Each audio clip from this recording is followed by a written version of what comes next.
welcome to our program, Women to Women. I'm Carol Paz, your hostess, and as we always promise, a very lovely young lady is with us tonight that I'm going to introduce you to in just a few moments. But first, I'd like to thank our sponsors who support our program all year round. Vila Bass Deli and Cafe, right here in Carson City, home of Pete's famous Basque chorizo made right here on the premises. We'd also like to thank Carpa Nevada LLC, importer of fine Portuguese olive oils and aged balsamic vinegar, as well as international health teas. And finally, carsonnow.org, which is the 24/7 place to go here in Carson City if you want to know what's happening. Remember that name, carsonnow.org. And now it's my pleasure to introduce to you Kristin Kaminski, who is an attorney at large for a firm that I'm going to let her introduce you to from Reno. Kristin, I'd like to welcome you very much to be with us. Thanks for having me. You know, again, you're one of my youngest interviewees, but a very distinguished background in law, so that's a pleasure for us. Kristin, we don't know you at all, so help us discover who this young attorney is. Where were you born? Where were you raised? I was born and raised in Milwaukee, Wisconsin. Yeah, my whole family is from there. They live there, and what got us out to Reno was my husband's job. So he is a medical animator, and we knew we wouldn't be staying in the Milwaukee area. So we moved out here about 4 years ago. Okay, so you have some of those values from Wisconsin. Oh, yes. Very important. Midwestern values. And what are those values that you really bring with you no matter where you live now? Well, you know, it's a sense of community. It's family. You know, just being there for someone, for your neighbor, holding the door open. Manners are very important. Manners, good manners, absolutely. So try to bring that with me here in Nevada. Great. Thank you so much. Now, what about your background in terms of education? I went to undergrad at Alverno College, and that is a women's Catholic college. Okay. That's in Milwaukee. And then right after that, I went to law school at Marquette University. That's a very fine law school. It is. I got a great education there. And currently, I'm in my advanced law degree program. I'm doing this online. It's a distance learning program, and that's with a law school in Chicago.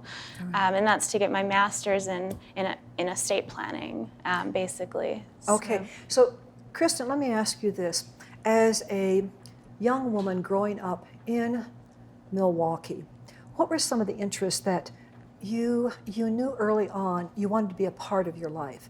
What activities, whether they were physical activities or whether they were literary activities, arts, what were you interested in? I played the violin, and I loved it so much. I played since 6th grade, and I played through college, and I played at some weddings, and just some college events that we had, I played for. It was a special thing to be involved with, orchestras, and I played at my church. It was very nice. I haven't touched my violin in a few years, so I'd like to get back into it eventually when I've got a little bit more time. But that was definitely one of my big interests. Your heart lies with music to a great extent. Well, now tell me this, because I know that there are a lot of young women who are watching our program, and also women who have some advancement in age, all right, but they're thinking about going back to school. They're thinking about second careers. They're thinking about making a difference now that they have some growing experience in them.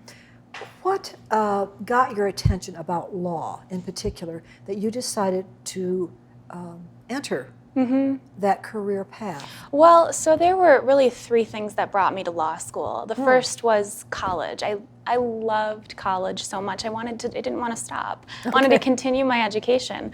So academics. Yes. Okay, learning. Learning, yes. Yeah, absolutely. The second was my husband. He, at the time, he was my boyfriend, and he wanted to go to med school. So I thought, well, he can't go to school if I said I had to go to school too. Okay. So then what ultimately got me interested in law is my uncle. He's an attorney. I went to visit him in Germany, where he had lived at the time during my sophomore year of college.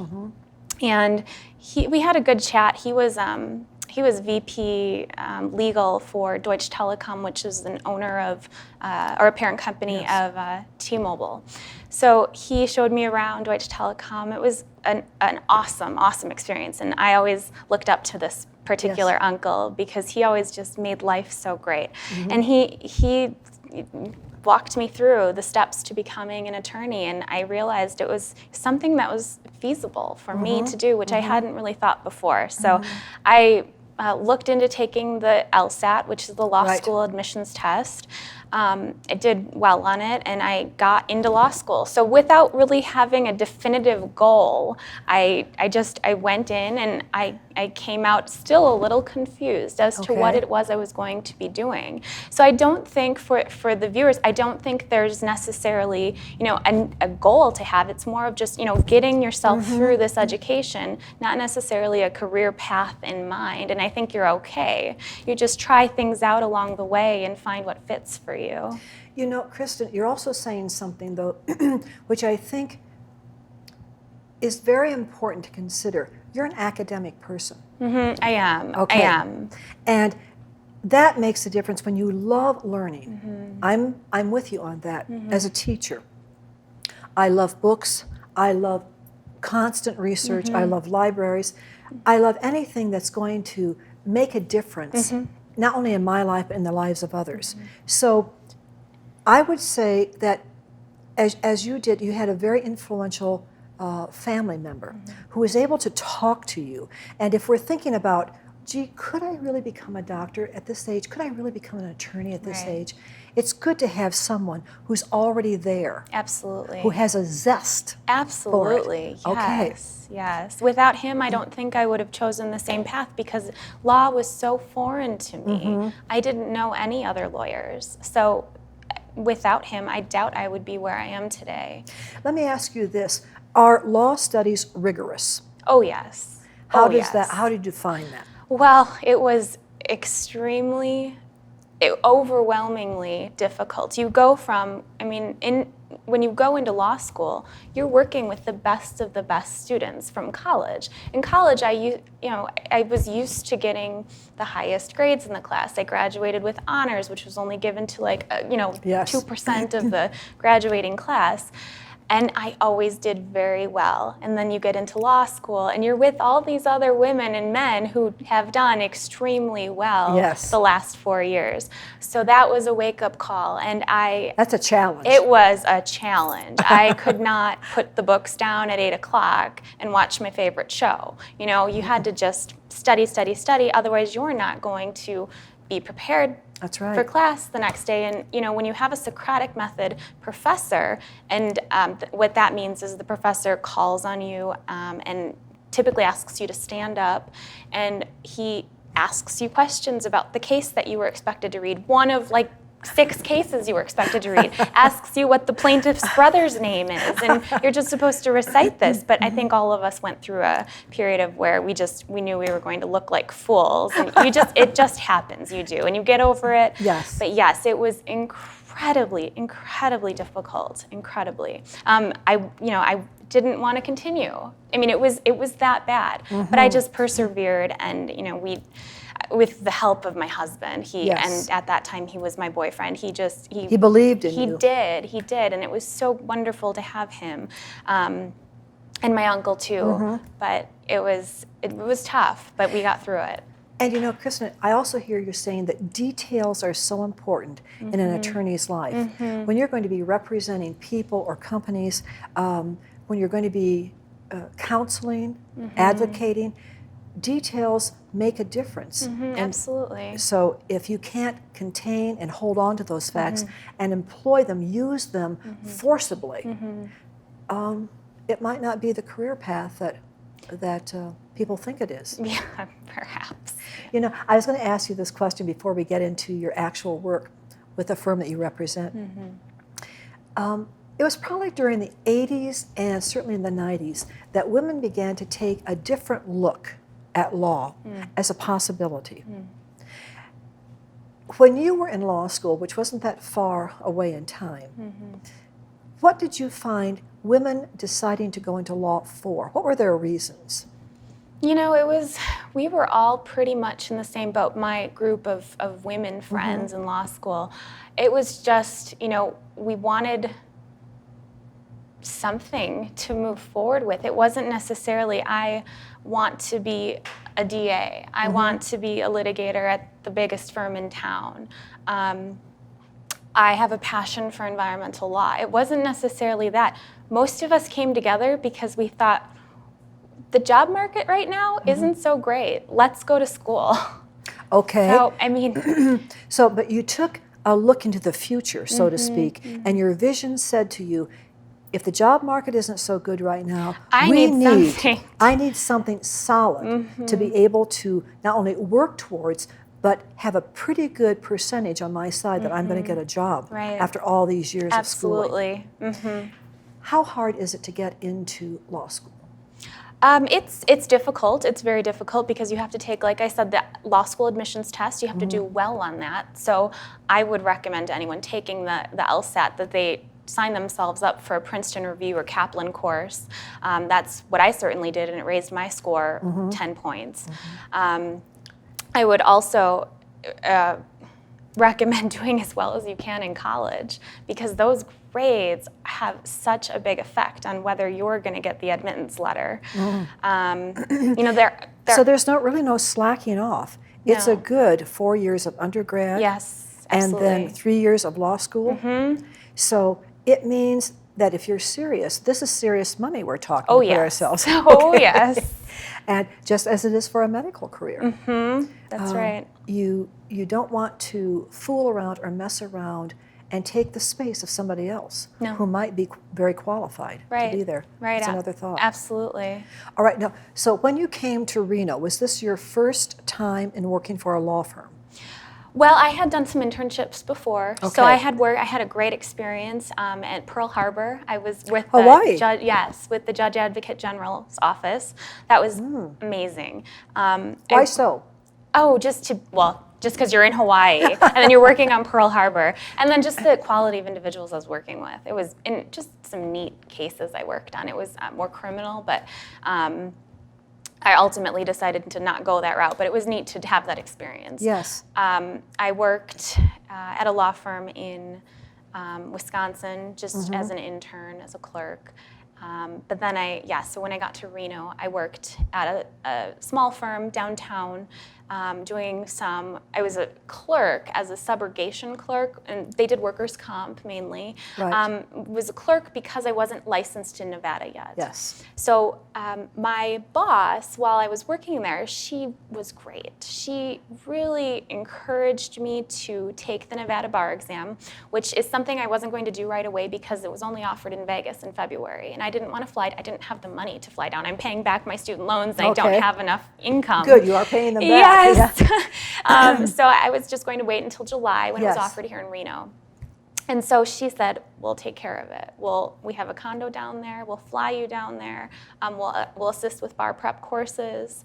And I said, wow, this is amazing. She saw the future in you. She did. She is really a wonderful lady.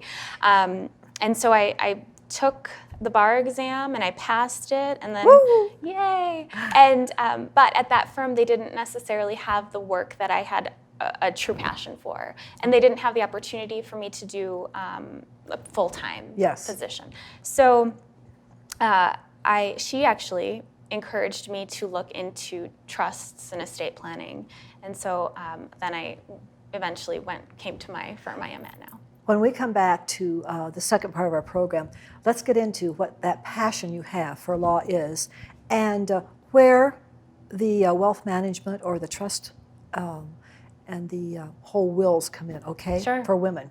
We'll be right back. Don't go away. This is educational. We always knew that when we had another baby, we would love it if I could stay home. The kids shape what we do. Everything's about them. So we had to make a lot of changes. Quick Balance is this really nice feature of the Bank of the West app. The more I check into my balance, the easier it is for me to stay on track. You don't even have to log in. Hold on tight. You're on call, 24/7. Every minute that the app saves me is a minute that I can spend with my family. And that means everything to me. Hi, I'm Stephen Lincoln with CarsonCityHomes.com, Carson City's original online real estate resource. At CarsonCityHomes.com, you get effective and easy-to-use tools to help you select your next home today. With our easy-to-use website, you can search listings throughout Northern Nevada and narrow the results by selecting every facet, quirk, and quality you desire. Visit CarsonCityHomes.com. Come to the Carson Horseshoe Club for fun and friendly service. Play your favorite games, join our Players Club where you get cash for points plus food comps, and enjoy casual dining in our Lucky Horse Grill. Get it all in the heart of downtown Carson City at the family-owned, local favorite Carson Horseshoe Club.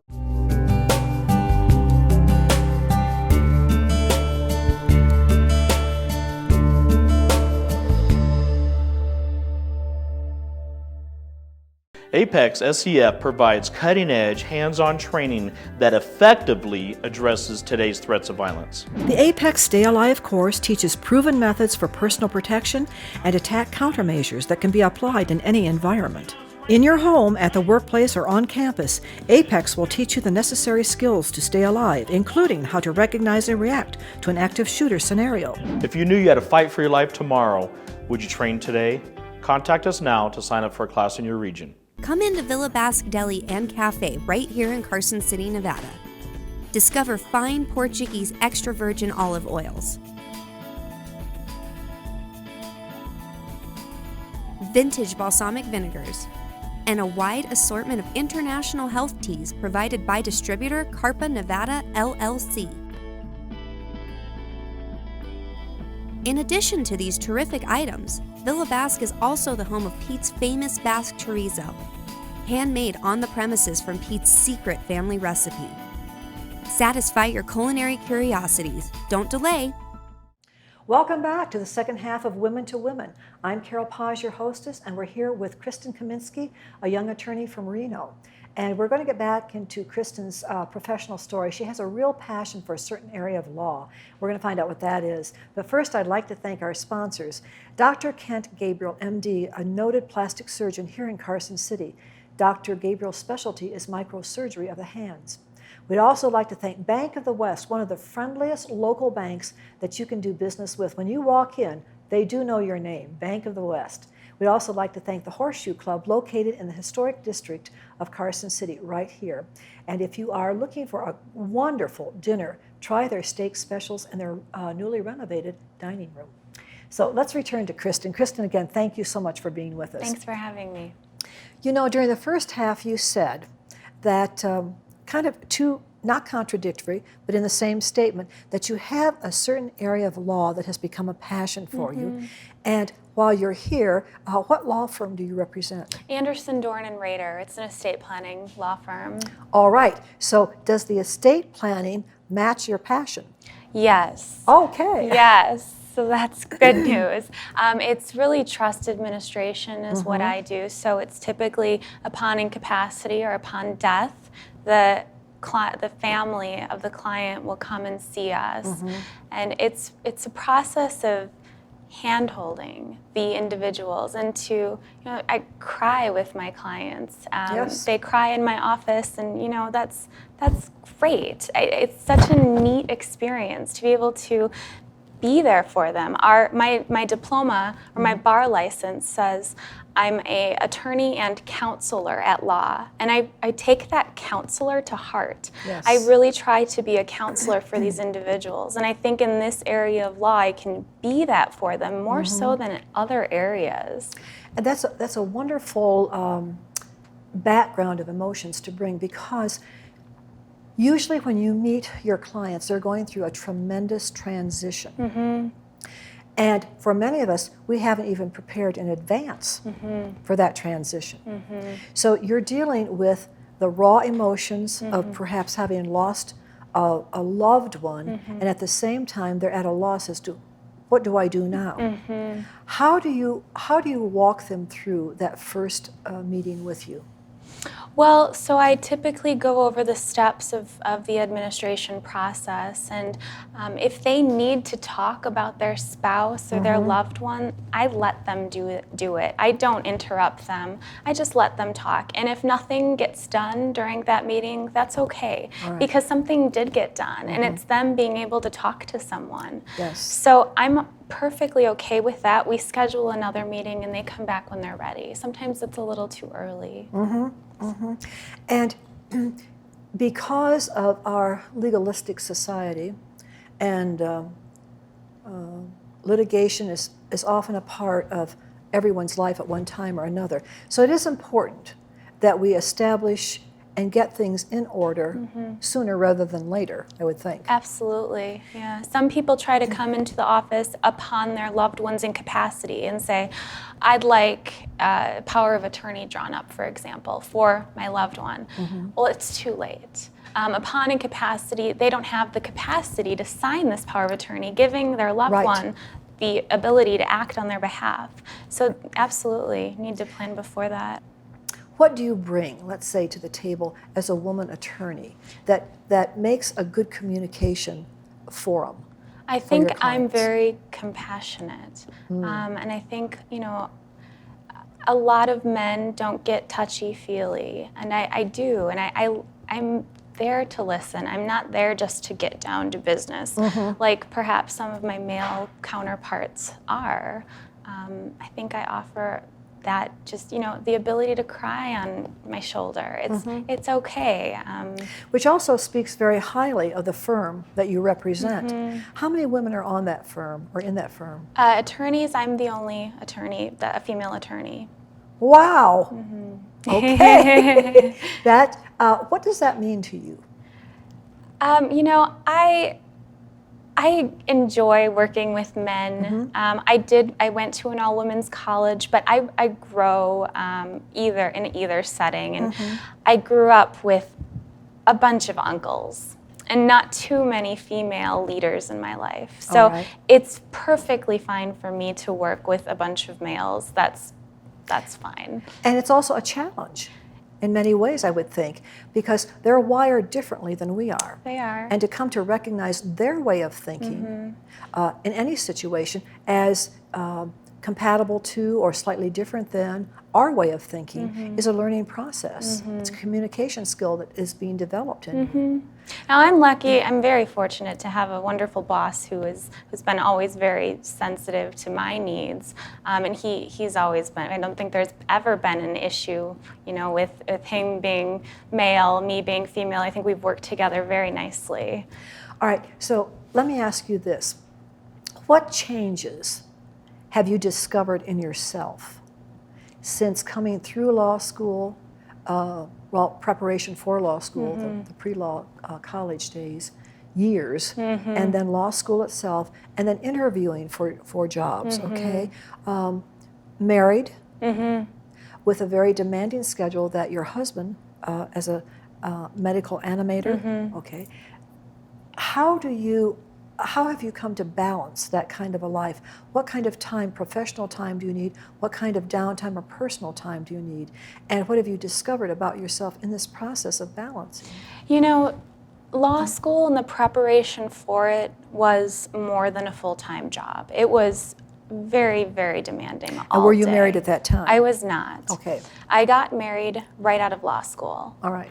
And then we headed over to Reno as our honeymoon. All right. But okay, I think you were very wise in that you decided to wait upon marriage until you had finished law school because you said that was a job and a half by itself. All right, as a newly married woman, okay, that brings you into a totally new relationship, some more goals added on, accommodating a partner's schedule at his thoughts, his hopes.